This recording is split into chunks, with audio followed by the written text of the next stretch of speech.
Under the umbrella of mindfulness, Feed All 4 is changing the way the school board views and approaches student well-being.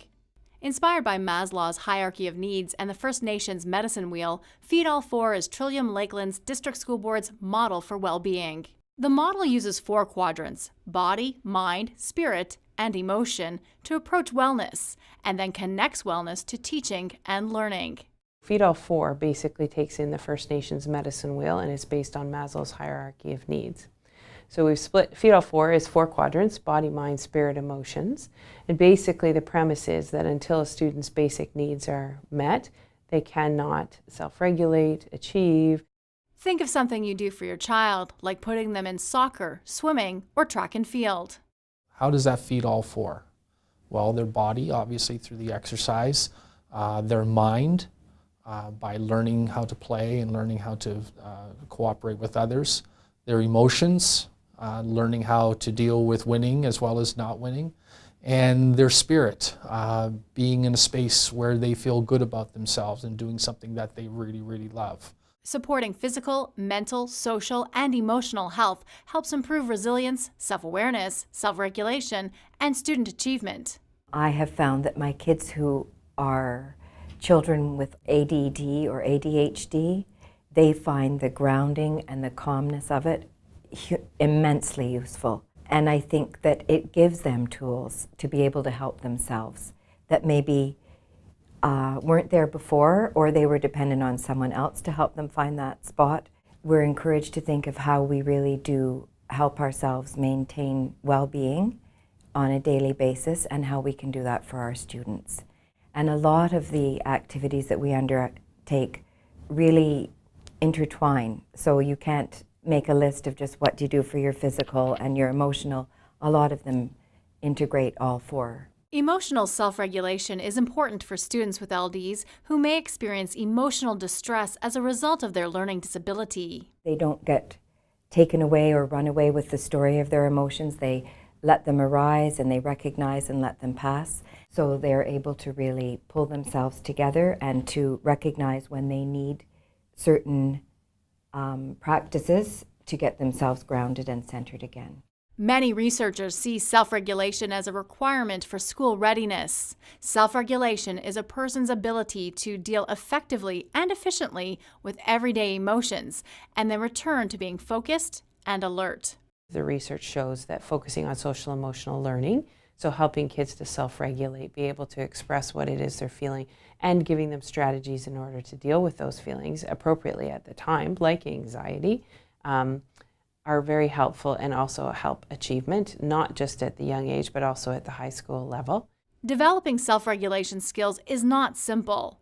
Feed All 4 helps students learn how to actively monitor their own thinking, to pause and check when needed, and to make their own decisions. A lot of people think mindfulness is for calming down. And I wouldn't want people to really run away with that idea as the main idea. I think it is to become more self-aware, but to become more aware of others and your connections with them, and to be able to self-regulate and to focus your attention better. Those things you can come to through just a couple of minutes of breathing. You can feed all 4 at the individual, classroom, and even school level. It's a comprehensive approach to well-being that considers the whole person, so they may succeed not only as a student in the classroom, but in all aspects of their life too. If there was a blank space for each quadrant where you could actually initially write down the things that you are doing and then write down the things that you would like to do to feed that quadrant. By the time you're done that, you can do it as a class, you can do it as a school team, a child could go home and do it with their family. You have an action plan. There are numerous ways to feed all 4 in the classroom, many of which overlap. An activity for the mind may benefit the body too. Research has shown that for students with LDs, there is a positive correlation between improved social and emotional health and better school performance. We do a lot of regular physical activity throughout the day so that it's never just sitting and not moving. You would think that mindfulness makes you more inward looking, and to a certain extent it does. But if you really emphasize the relationships compassion, empathy, and gratitude and optimism, it really helps them look out of themselves and work with others a lot better. The teacher will direct the students to have a mindful moment. They may use a CD, they may have a YouTube video, they'll bang a gong, a little one, and then the students will go into their breathing exercises. A lot of students now use this on their own when they're in the playground and they feel like they need to do some self-regulation. They'll do that. They'll quite often do it, say, before they have a big test or something of that nature. I feel like every day the children have lots of opportunities to practice and increase their well-being and resilience. Practicing mindfulness at school, as well as at home, helps nurture essential life skills that are beneficial for all students.